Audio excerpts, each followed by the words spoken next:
Okay, part po ng electrical education natin.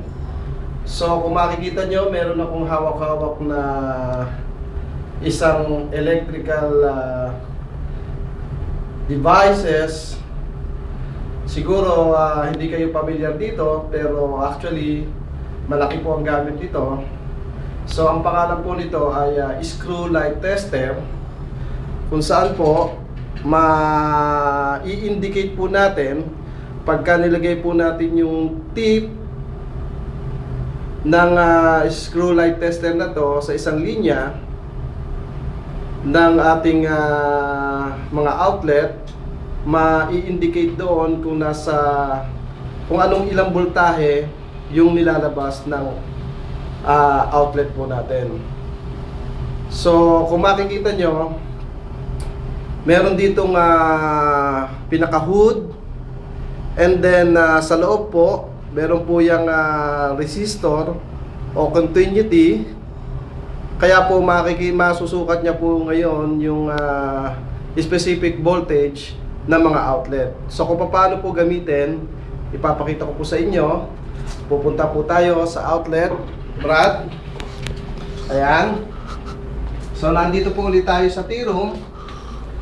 So kung makikita nyo, Brad, pakita mo yung outlet. Yung outlet, Brad, yung indication na 110 volt.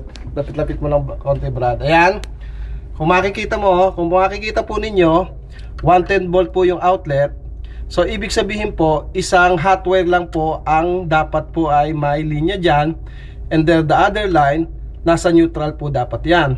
So pagka sinaksak po natin sa isang linya, ito pong screw light tester natin, so iilaw po siya, mag-i-indicate po siya na live po yon o hot wire po yung isang linya, at supposedly yung isang linya po ay nasa neutral na nangangahulugan 110 siya. So ito po, ilalagay ko po yung screw light tester sa isang linya.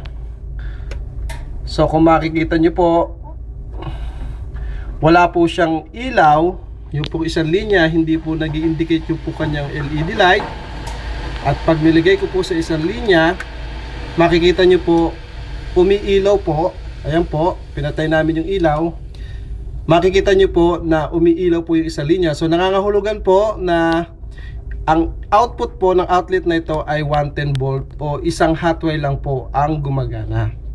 True, dito po sa ating screw light tester, may malalaman po natin kung ilang voltahe ang outlet na sinusukat natin. This is another device po na maaari nating gamitin kung wala po tayong multi-tester, digital o analog multi-tester. Okay, dito naman po sa kabila, since ang output po nitong outlet na to ay 220, so supposedly yung dalawang linya po ay hot wire. So sa pamamagitan po ng screw light tester na to, mag-i-indicate po supposedly yung dalawang line na nangangahulugan po na 220. So itatry po natin.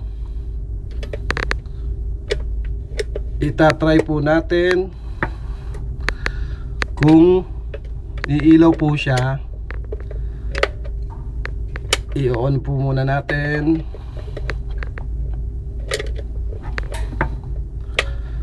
Pwede nating ilagay muna to, Brad, yung ating adapter para madali po masukat. Ayun. So ilalagay po natin sa isang linya, sa isang hot wire. Kaya kung makikita nyo po, nagkakaroon po ng umiilaw po yung ating LED light na nangangahulugang hot wire po yung isang linya, and then sa isang linya naman po uli, lilipat ko, umiilaw din po. So nangangahulugan na ito po ay 2 hot wires. So ito po, ang output po nitong outlet na to ay 220. So ganun po ang tamang paggamit nitong screw light tester na to, which is our part 4 of our electrical education.